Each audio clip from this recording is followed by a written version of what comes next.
where the Niskins are to where the bubble streams are rising. Roger. Mm-hmm.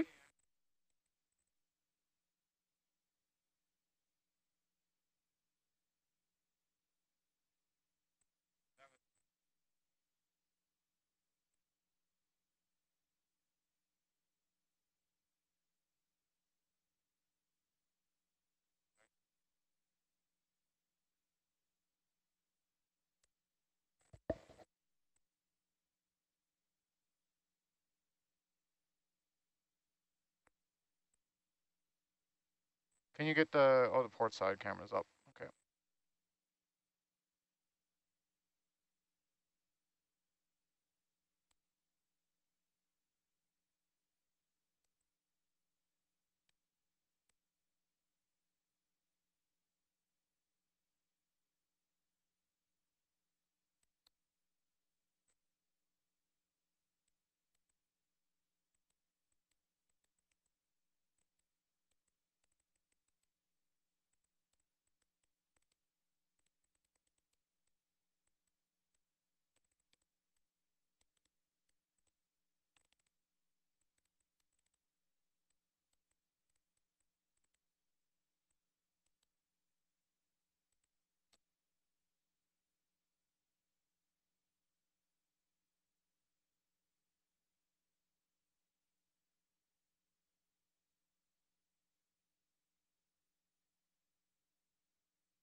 All right, I think that's good there. Yes, looks good to me.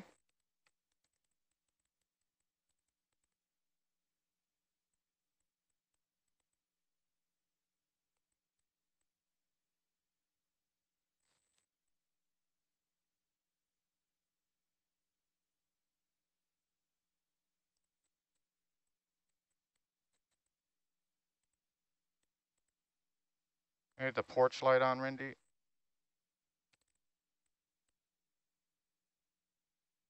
Do you want the next one? I think is the orange one, number 4. Is that correct? For Niskin, we're going to be number 3. 3.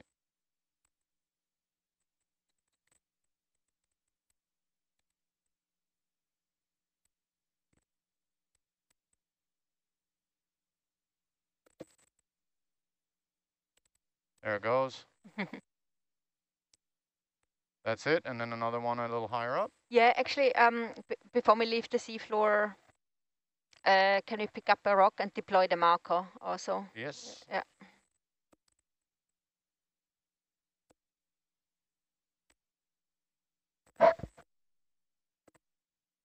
And Jeff, for the Niskin, that was sample 12.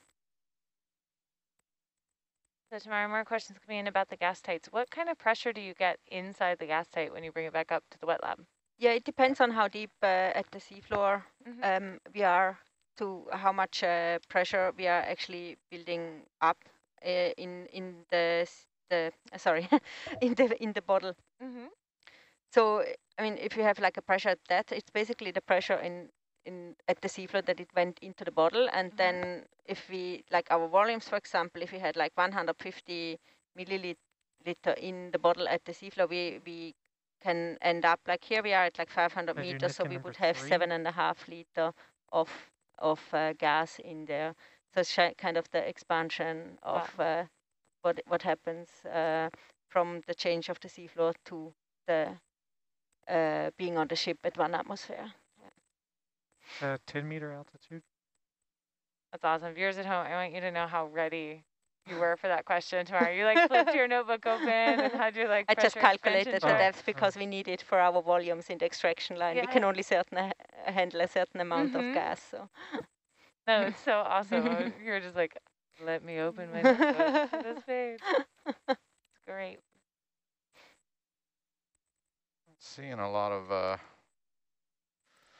good candidate rocks. yeah, so with the rocks, we would like, so one of those slabs that has a little bit of bacterial mats sitting on it. Oh, like, there's maybe one there. Yeah, okay. like I think something here or this guy. Yeah. All right. These little dots are amazing. Yeah, I like these pointy functions. I was sitting in that seat earlier and I was just pointing and then like kind of like leaned, you know, the ship rolled and I pressed it and I was like, whoa, that's good.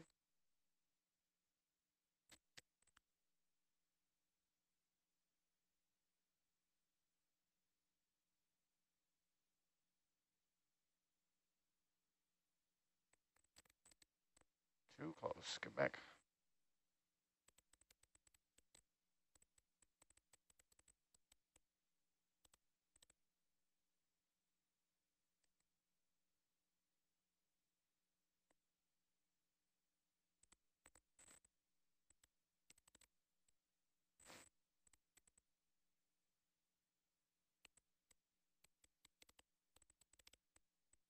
So what's the plan with this sample?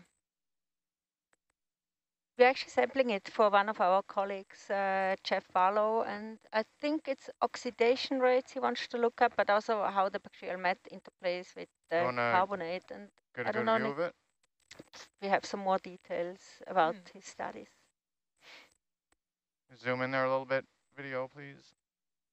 Sorry.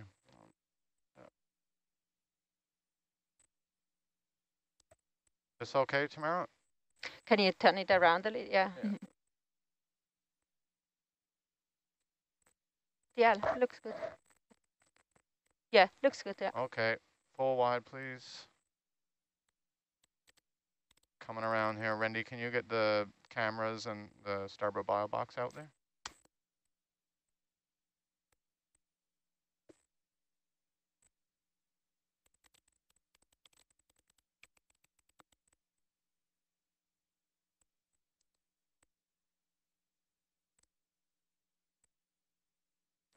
I'm gonna go to the sample salvo.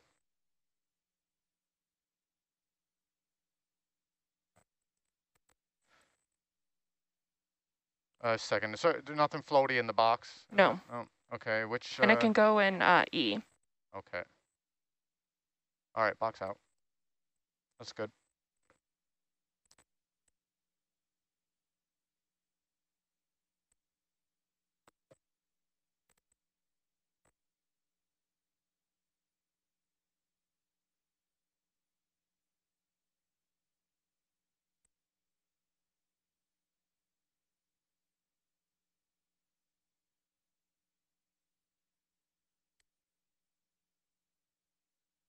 Okay, close box.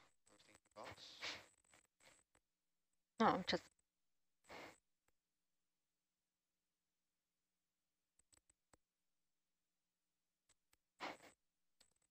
Okay, just show me the base of the arm there, Randy, so I can stow it properly. Jeff, that's sample 13. Got it. Thank you very much. Okay.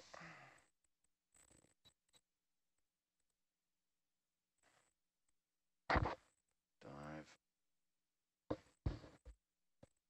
Okay, and Tamara, you want a Niskin just up from this where we are? and yeah, before we leave, there's a markers, physical please. mark on the side of the basket where the gas tight was in. So I would like to deploy that one close-ish to the bubble stream, maybe behind the bubble stream where we sampled, like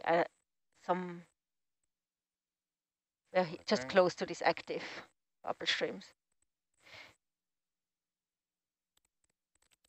I think it's marker 263, but we should have a good look as soon as we have it deployed.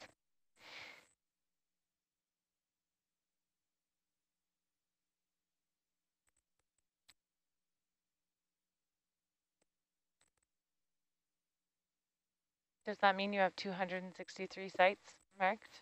No, we have them all mixed up. But these are physical marks our group from PML has been using for years and years on several hydrothermal sites we have been working at, and also many of the seep sites here. We leave markers so that we and other scientists or whoever wants to dive here finds the positions again where we sampled. Have been very helpful for several times already because they have also a little reflective stripe on it, so you can see them afar when you want to return to a site. So 263, yeah. So they are very helpful. That was the advanced spaghetti move. From Mike, that was nice. Just here? Yeah, yes.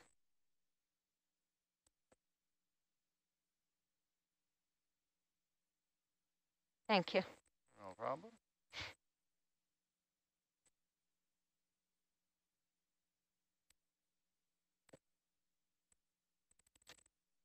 And Okay. the Niskin now, it would be 10 meters above in the water column. Okay. Data, what was that marker number? Probably see it here. 263. Thank you.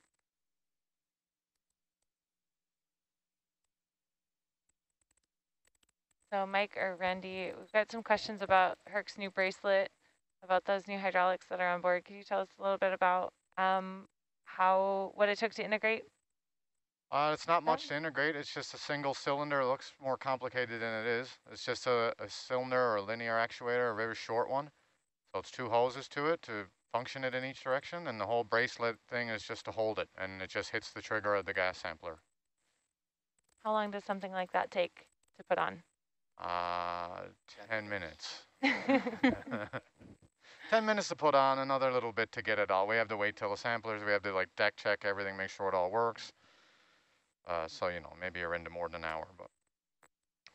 Hey, Mike, could you frame up the marker quick for a nice image? Okay, yeah.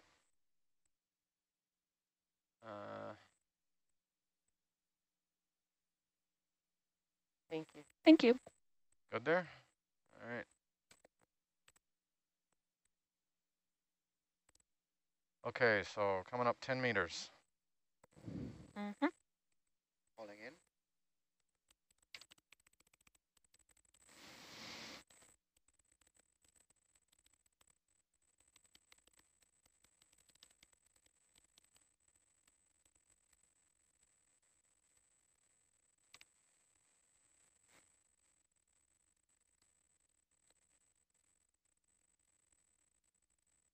As we go up for this next water sample, did you talk a little about what's going to happen in the lab with your gas tight samples after this?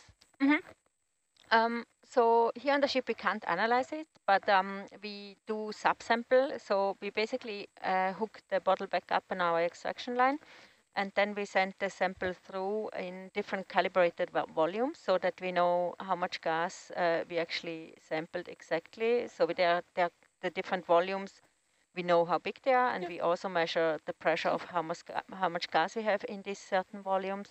And that's the way how we calculate the total amount of gas. And then we take subsample in 2 type of vials. One is aluminosilicate.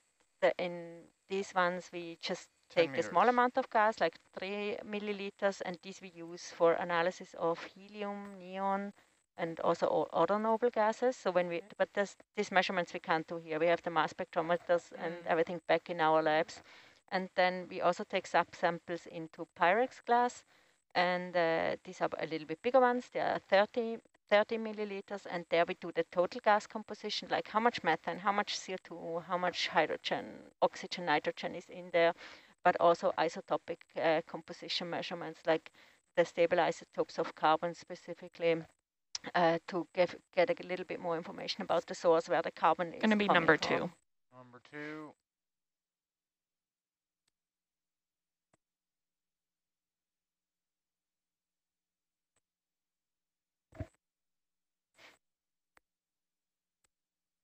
All right. Up.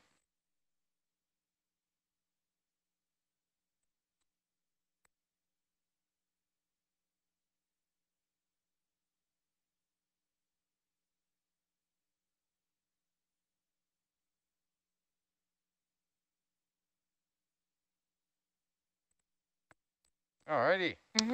Jeff, that was sample 14. And then the third Niskin from this trio, we want back at the seafloor, but 25 meters down the stream. So I don't have anything to measure current, so you guys just, I guess you have to guess from where the current is coming from. Or not guess, you know it. Yeah, we'll come down again and just check it Yeah. out here. Okay, coming down, Randy. So with this sampling design right above the seep, 10 meters above and then 25 meters away downstream. What questions are you hoping to be able to answer with those samples? Yeah, on these water samples, they are from the Niskin bottles. We also do different chemical and biological analysis. One is for environmental DNA.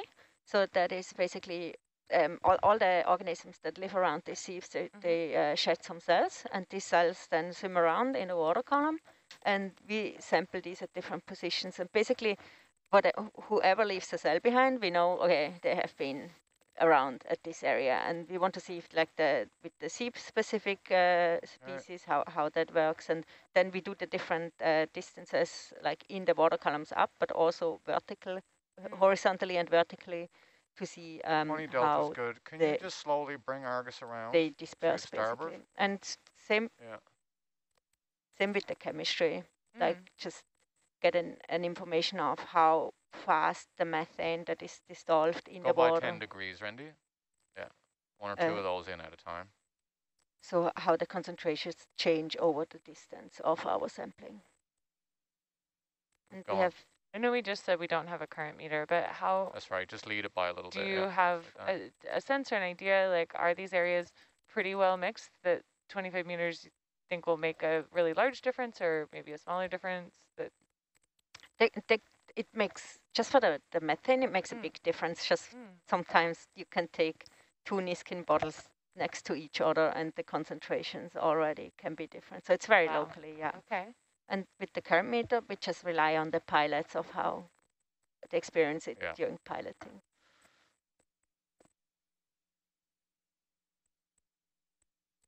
Shannon, this might be a question. So the current I can see is coming out of almost the west-ish.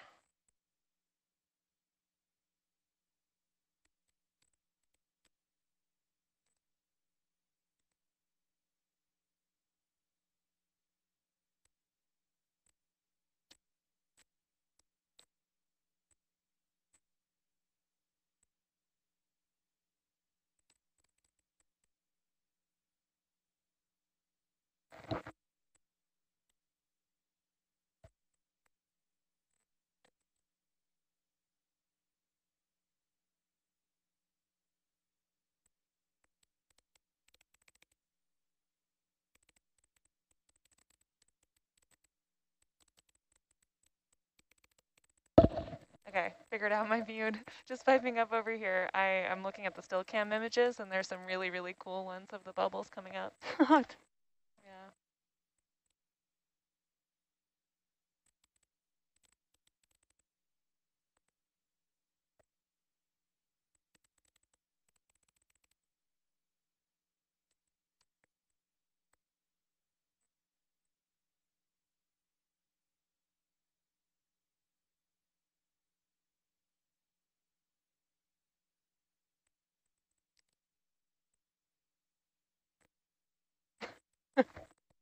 That's looking pretty good there, Tamara.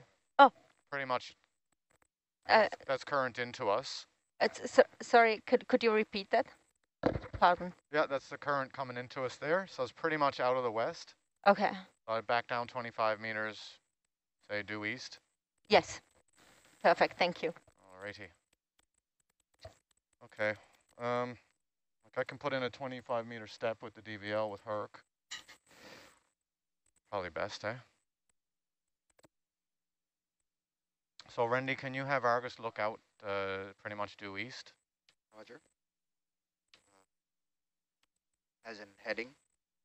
Yeah. Roger. Putting it at 90 degrees east. Yeah.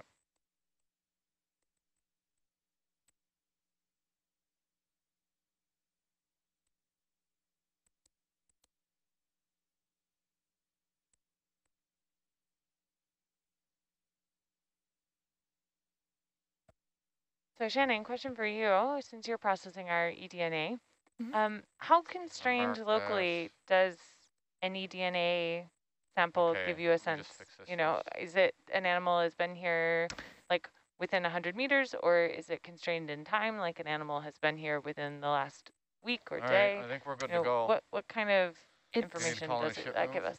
It's mainly absence and presence information, which may not seem like a lot, but when you're dealing with areas that are very understudied, even knowing what could have been Bridge there is nav. important. Yes.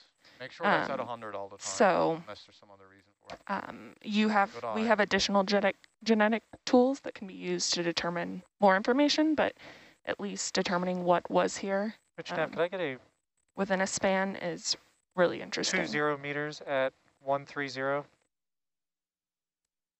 And how specific are the libraries? How specifically can you identify animals in the region? Unfortunately, that is where it's lacking within genetic research. One of the reasons we're doing some opportunistic organismal sampling on this cruise is because we can get better sequencing for those individuals and then use those to inform the eDNA work. You basically need a catalog in order to understand what you're getting from the eDNA, and you can't do that unless you spend the time to build up that catalog. That's sonar. It's pretty hot there. And where did a lot of the catalogs start from? Are you able to borrow that, borrow data sets from museums or researchers? Yeah, so individuals, there are online databases that have genetic sequences available to compare your research. So people who study individual organisms will have that information available, but then there are these different surveys where people will do something called a BioBlitz, where they'll go out and grab as much as they can and sequence as much as they can. And that's kind of how we build up these databases. So we're just trying to fill all the holes that exist. Try it, or I'll do this. Sorry, Randy, I got this here. I keep forgetting.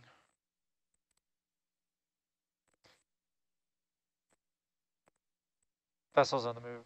Why does he like this sonar scheme?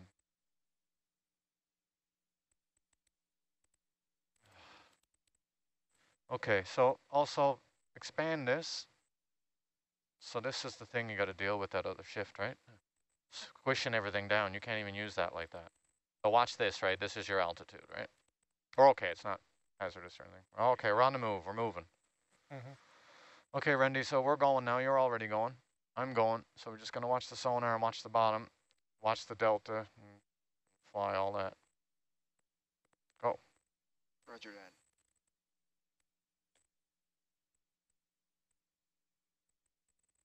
Oh, it's very slow. I know. I think that. It's meters per second or something. I can't remember. Oh, no. If I change it, does it take it?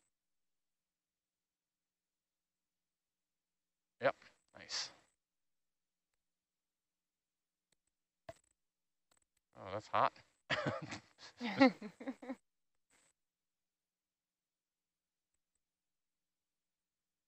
Wow, look at the bubbles in the Argus camera.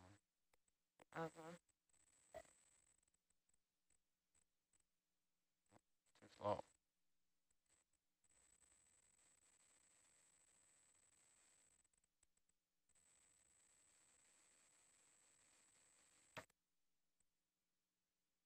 So Mike, how did you just set up so that we could move 25 meters away exactly? How are you doing that? You eyeballing it? I use the idiot buttons.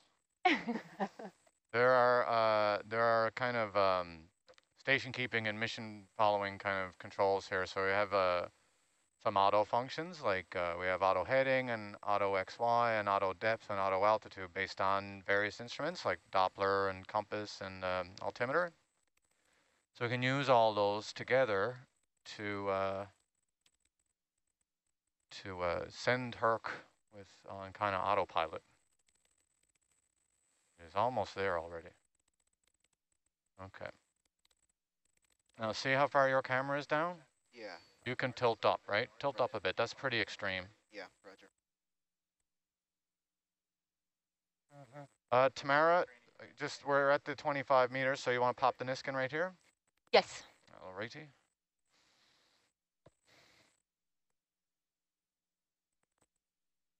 Hi, Tamara, the people want to know, if you smell this gas, what does it smell like? Oh, it doesn't smell actually. Really? Yeah, it's almost 100% of methane. And methane itself doesn't have a smell. It's only when it's like lots of sulfide or something going with it, then that would be the part you can smell. the hydrogen sulfide. But this one, so far from what we have been sampling the past few years, Niskin 1. it's just Skin 1. the pure methane, which has no smell. Nice. Do you keep sending your questions in? This dive scheduled several more hours. Happy to have you be Did it part of the go? conversation. I think so. 1, 2, 3, 4, 5, 6. Yeah, they all look like it. Yeah.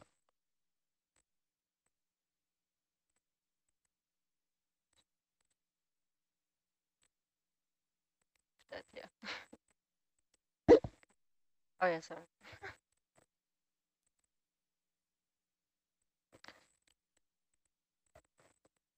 That trigger? Look good? 1, 2, 3, 4, 5, 6. Yep.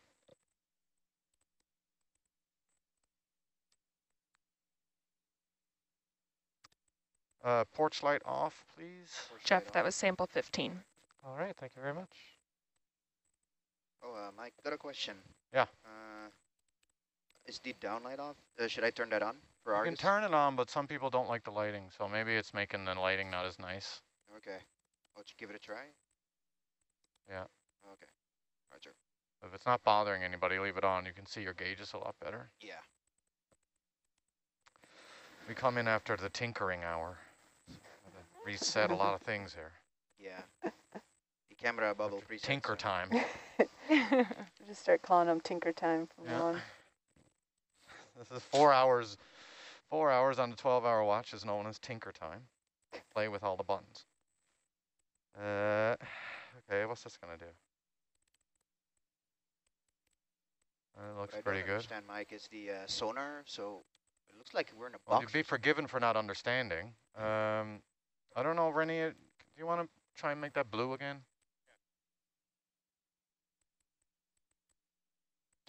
And what frequency is it at? Yeah.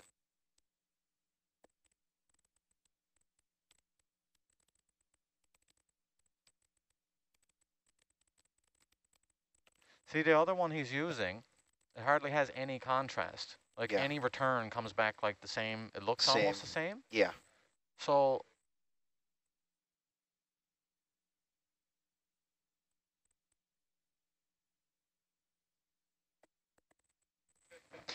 is there bathymetry there? Is that what that is? Can you just like pull way out for a second? So now we got that sample team kind of regrouping for what's next. 10-meter contour lines. 2? 10. 10 meter. And we're on the top of something? We're on the top of the ridge. Yeah. So, okay, so there's really like nothing to see here. I think that's probably a good gain. For now, we'll see if we come on a hard target, but like this is the thing. So you can't, that's just looks like you're in a box before. Yeah. This is better. You'll see a line on that. Yeah, a hard hard line when you see a target. Okay, science, what's the next move here? We have one more thing to do before we move.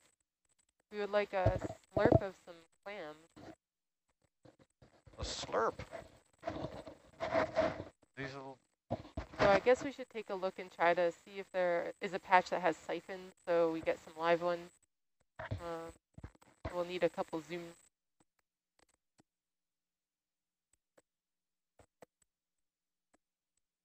Here or back more toward the bubble plume?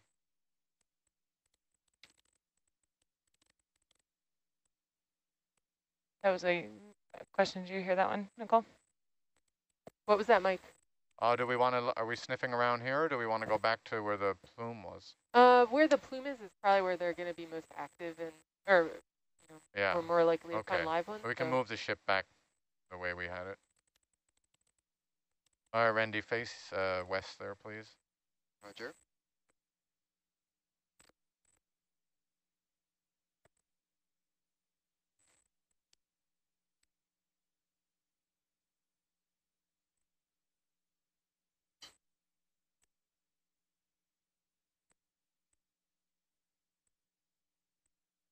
All right, Jeff, you're training on the job. I'm going to start throwing questions at you. Here's one. No, is the ship's engine on right now? are we drifting or is something else happening? I believe the main engines are turned off, but we're using the vessel's DP capabilities, which is DP stands for dynamic positioning. So we have 2 thruster positions in the aft and the stern of the vessel that allows us to move pretty much in 360 at kind of slower, but very precise movements. Awesome. So we want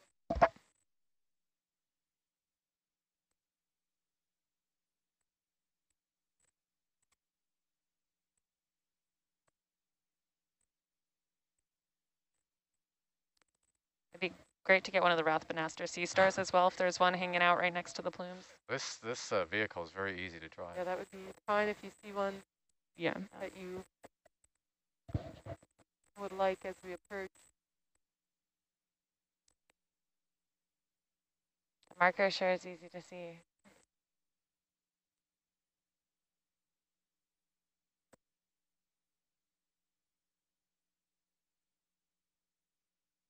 So I think if we just find a patch of clams sort of near there. Anywhere in here you can. Are they clams, the little white bits? Yeah. They're small. Yeah, they're little. What about this patch here I'm going by? Look at that sablefish. They're moving fast.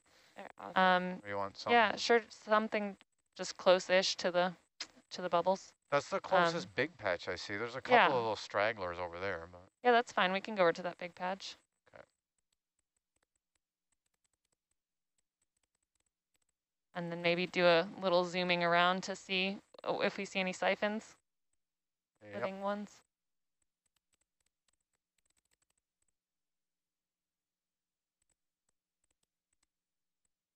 Yeah, so we've been finding these bubble streams with a couple different sonars. The sonars on the vehicles here for kind of mid-scale and small-scale location, and then the hull-mounted multi-beam sonar detects the bubbles as they rise up in the water column.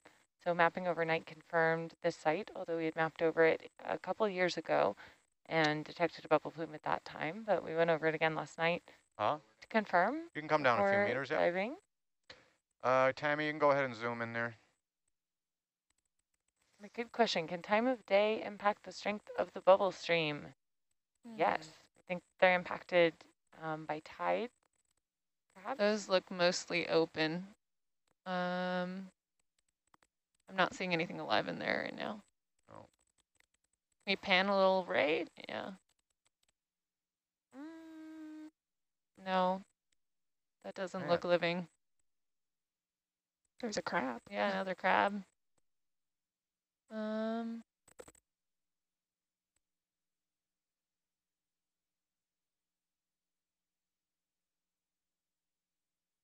Those look a little more closed, but still no siphons. No. They look mostly just like hash, like half open or fully open ones. Come wide, please. What else is there around here?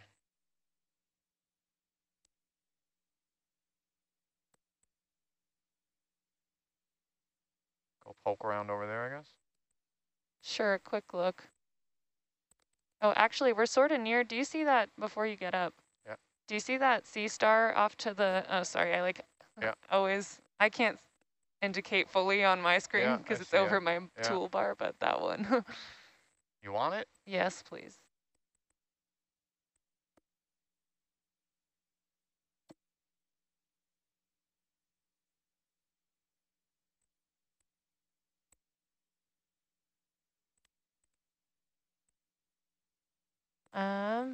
Can't really tell how big that is now. Got lasers for that. Yeah. He's actually teeny. Yeah. 4 centimeters, 3 centimeters. Is that maybe even slurpable to not crush it with the manipulator? There's one way to find out. Several ways, actually. But.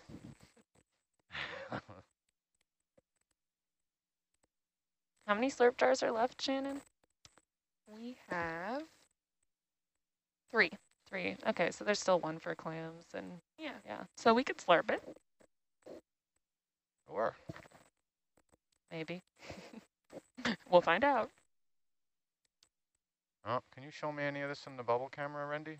Roger. I don't know. That's gonna work. I'm looking for the suction sampler handle. And turn on the porch light. Roger. Yeah.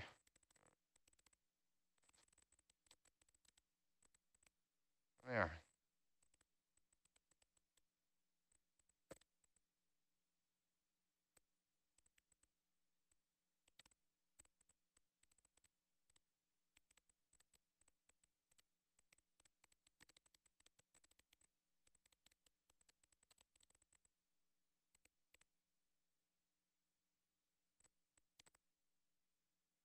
Lame.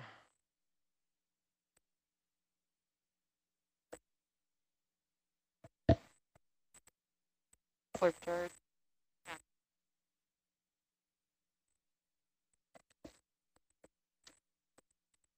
Not very good, but it might work. It's gonna go into jar 5.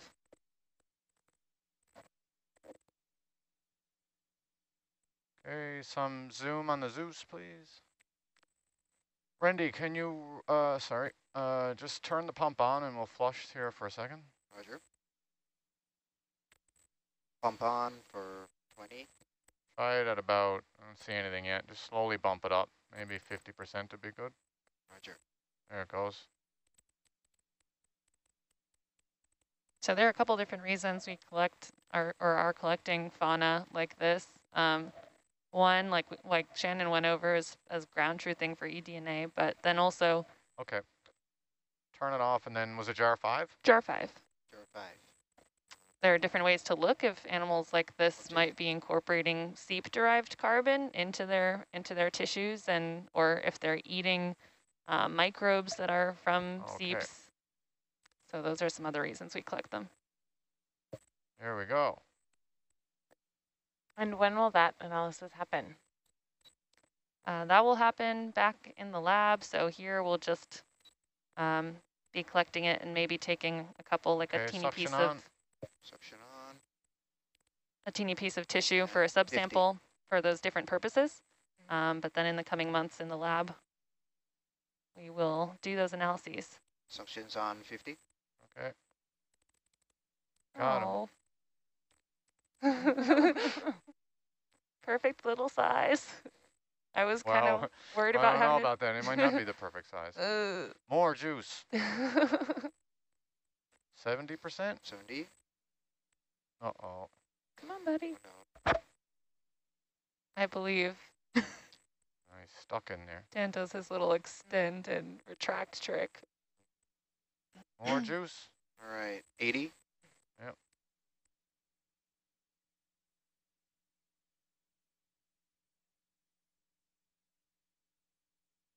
Come on, buddy. There it is. All right, Yes. pump off. Pump off. Yeah. Great. And then rotate it back to the flush jar, please. Oh, that's not flush. Okay, good. That's how it sleeps. Jeff, that was sample number 16. Okay, sample number 16. Thank you. That worked out? Yeah. All right, we haven't done introductions, and I'm going to ask everyone what their favorite sampler on the ROV is. Around the room. Starting with Shannon's writing, so starting with Nicole. Oh, obviously the slurp sampler. Yeah, I know. I think so too. The least scary, like puncturing animals and things with the manipulators. Although I don't know, the manipulators are really like, they've got a lot of dexterity. It's kind of nice. Okay, can you frame up just the edge of the porch with the bubble cam again? Roger. There you go. Your name and your role. And So then I'd like your to sampler. move to a different side of this and see if we can find clamps there that are live. Like, it looked like there was another patch almost closer to where we dropped the marker. Okay. Yep.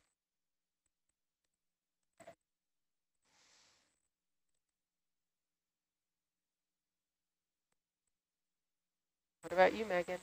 I'm Megan. I'm in the communication seat. I think slurp sampler is my favorite. I like the carousels. I like, kind of like just the idea that they're kind of like in an aquarium afterwards, So versatile. riding around. Yeah, probably that. Tammy? Oh man. I'm Tammy. I'm video engineer. I mean, I was gonna say slurp, but I feel like that's what everyone else is gonna say. So I was trying to think of something else. Really depends on what we're sampling, I guess. But the scoop is pretty handy when, especially if you put a little filter on it or mesh netting if you're trying to sieve through sediment or something. Anywhere in particular we want to sniff around? Anywhere in here, let's just take a look. It does look like it's less sediment more, but there are all those white shells right there. Yeah, almost right by the lasers, sort of. Yeah. Okay. It's a cluster. Zoom in there, please, Tammy. Yep.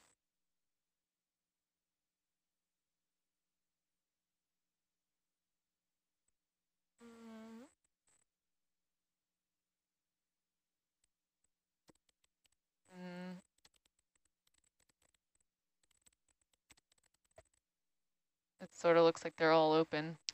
Yeah, I don't see any siphons. Yeah. Were you guys seeing a lot more at the other site? Yeah, we were seeing it more at the other site, siphons, and also just like closed clams in general that Yeah. could have been living. But yeah, these look mostly open, so there might not be. That's a cool shot of the sablefish. Yeah, that's a nice one. What's that just beyond it? Ugh, those eggfish thing. Yeah, there might not be any to sample here. All right. Do you want to try to look at one more spot, or do you want to move on? I think we're good. It looks like all the spots seem to be. Yeah. Yeah, surprisingly, they're all open. It was Yeah. once a nice neighborhood. Thanks for panning around, yeah. Always nice to get Hey, some view. full wide, please.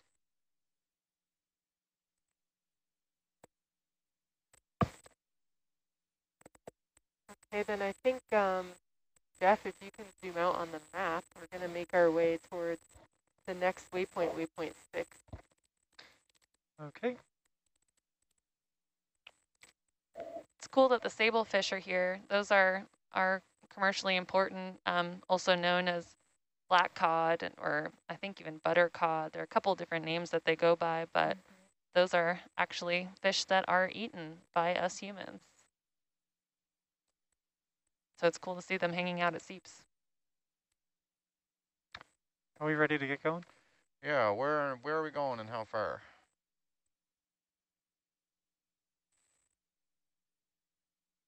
Got 430 meters at 115 to the next waypoint. Yeah, okay. Do you want to just head straight there? Yep, we go straight there, and I don't know. And just to give you guys some context, the last plume target was this one. So these next 2 waypoints are really just exploratory. So we don't have to be in any huge rush. We can just kind of use this time as exploratory time to look at the terrain. Well, do you want to start off at maybe 0.3, and if it's too slow, we can bump it up, but that gives a lot of room for sniffing around and stuff. Yeah, that sounds good. Okay. A lot of folks want to know why there might be so many dead clams and not live clams. Oh, that's a good question that I don't know that I have the specific answer to, but it could be that there was a more optimal amount or type of fluid flow earlier at some different point, and the conditions have since changed. Or some other factor in the seep has since changed, and it's no longer an optimal area for the clams. How long does a clam live? Asking all the hard questions. I don't have to have answers. Still them. I'm not sure. At 0.3 knots.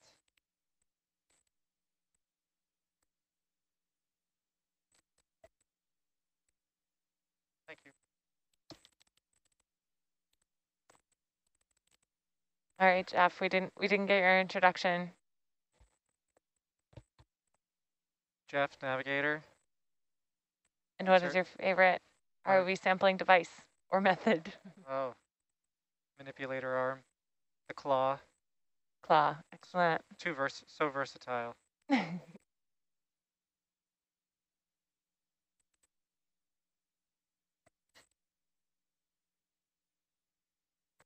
Thank you.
All right, so we're just getting the ship going on our steps. It'll pull Argus and move it along. Our next couple waypoints are just exploratory. We've collected the samples. Here on the ship it is 5 p.m. Pacific time, and the plan is for the dive to be back on deck at 8 p.m. So we have a couple hours to just enjoy the seafloor, explore. This is an area never ever seen before. Answer your questions about what you want to know about the ocean, what you want to know about this area.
Okay, Mike, we didn't get your introduction.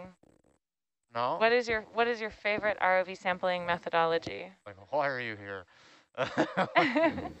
I like the gas I don't know, my favorite on the vehicle is the gas samplers, I think. Favorite in general, I don't know, it's probably something like that. Something that some big gizmo we can use the arm with. Suction sampler is pretty cool though. How about you, Randy? Oh yeah, hi, I'm Randy, the Argus pilot. I like everything related to acoustics, so I would go with the Triton here, Seeking. It's pretty high resolution, and also something like a side scan sonar would be great. Nice. Way to pick a totally unique option.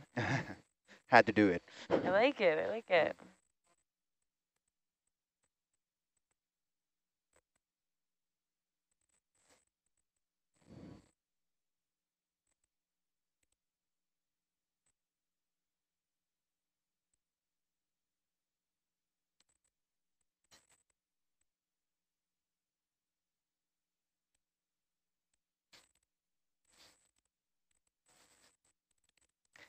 It's going to be a dinner relief here, so you're going to hear a couple new voices pop in and pop out.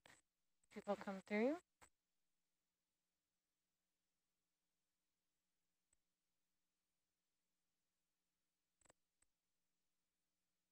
We've definitely seen some corals and some sponges already in this area, some bamboo corals and some large lobate sponges. I don't know their name. We were calling them Cheeto sponges earlier. So certainly options, you know, to see more fish, more octopus, more corals, more sponges, cool invertebrates like the Rathbanaster stars, sea stars.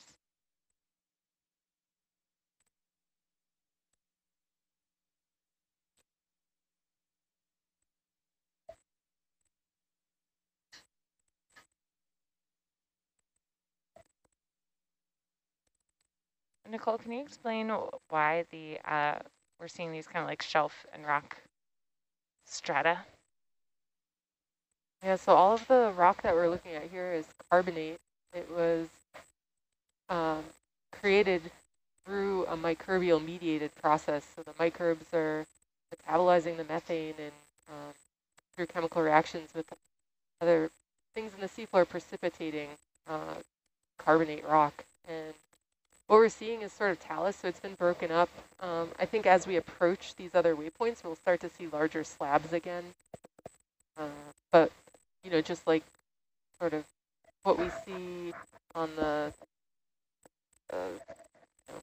on hillsides or something, there's we're on the downslope area where bits of it are breaking off and sort of rolling down slope.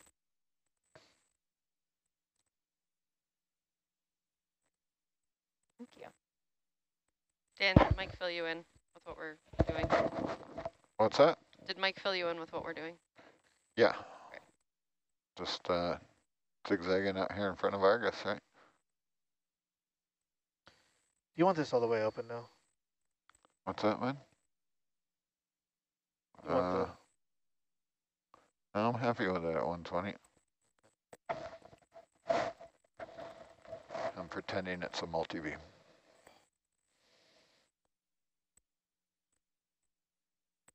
What we're actually moving along is towards targets that we'd seen back in, I think, 2016 with the sonar, but that weren't active anymore. So we actually changed our plans overnight with the seafloor mapping that we did. And the targets that we ended up diving on and finding seeps that were newly found as active seeps yesterday. And that's pretty common in these carbonate areas where areas will become occluded and will stop seeping over time, and other areas will become, you know, active seeps. So it's a very dynamic environment. I didn't realize these were some of the farmer sites. That's cool. Hello.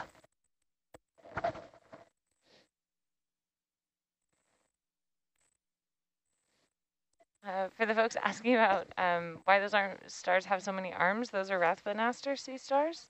And Rathbanasters have between 12 and 20 arms at a time. They can regrow those. Come down 5, Mike.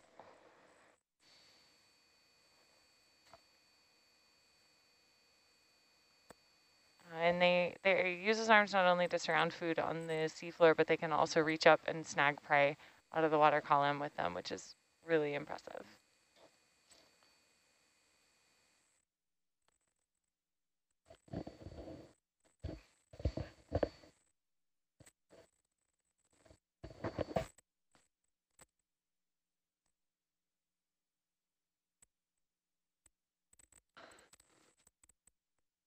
And we're going downhill a little bit here, guys and gals.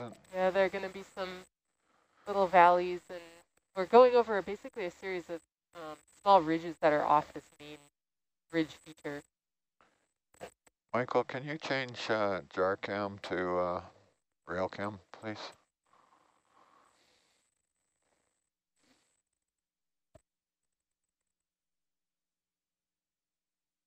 Thank you.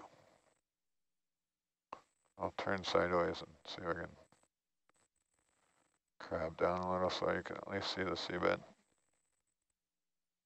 A lot more material in the water column here. No?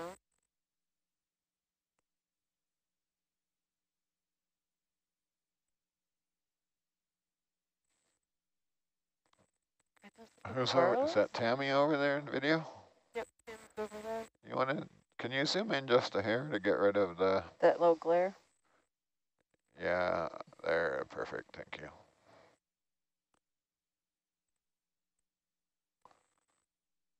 lens flare and the ASC 7-function manipulator hoses.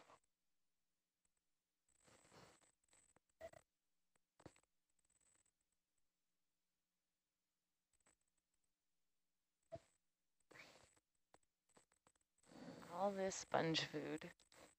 Yeah, so this valley is an area that's collected more sediment. Down 5, Mike. I don't have the carbonate rocks.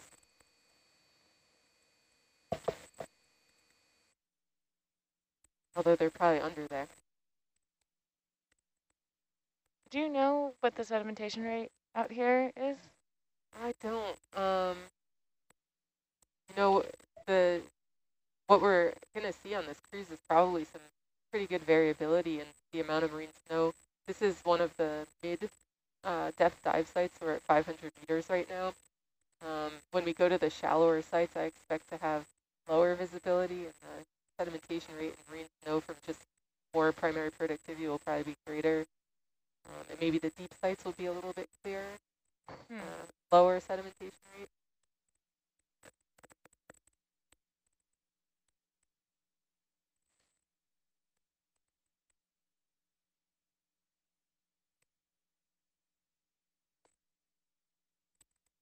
But I suppose even the areas, these carbonates are very old and they don't have a very thick veneer of sediment on them. So either they're being swept by currents or the sedimentation rate is fairly low here. Yeah. How old do you think they are? That's a good question for Mara or Jeff when he comes back. Yeah, that was one of my questions too. Are we looking at millions of years, thousands of years? I would say it's in the thousands to tens of thousands, but that's my geologist guess.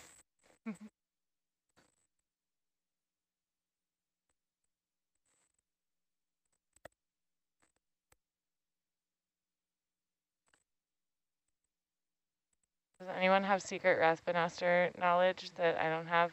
Why is a Raspinaster? This sounds like a joke, but it's a legitimate question. Why does a Raspinaster? Like yeah, why does the Raspinaster? You know, they range between 12 and 20 arms. They can regrow them, but you know, what are they always working towards 20 until they lose one, or you know, what determines that arm count number? You know, it's not a joke. Great question. It's a good question. I believe it actually really depends on where their environment they're currently in, and their up 5, Mike, please. Up their 5. like need for it, as well as like the predators in the area. So it's like a caloric density kind of thing. Like if they have enough food budget to afford more arms. Yeah, well, it also could be, you know, the more arms, the quicker, the faster you can move. It almost looks like a marker. Yeah. Slingshot. It could, you know, it has to fight to get to its food per se, or, you know, outreach in a sense. The other organisms in the area, or sea stars in the area.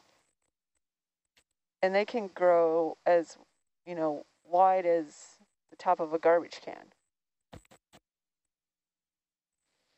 So it just really depends. It's the joke I've always heard about them is they're the speed racers of the sea stars. Because if you ever look at a time-lapse video, they literally look like they're speeding past all other sea stars. Yeah, it's impressive. Or the sea stars will clear the path for them. They sense it coming and they clear out of its way. Has anyone else seen I think it's a National Geographic video called The Icy Fingers of Death? And there's sea stars that are like trying to escape this. Brine sickles. Yeah. Yeah. And that was a pretty incredible time lapse of sea stars making their getaway. Yeah. Does Nicole sound very fuzzy for everybody else? Quiet, more quiet, but not fuzzy. I don't think fuzzy. Is that better, Annie? Yes. I turned my mic a little bit, but There is a That's a lot louder. Yeah, there is that's a why. noise. There's a white noise. It's much better now. You're Better now? When yeah. you touch Okay. the white. Thank you. No.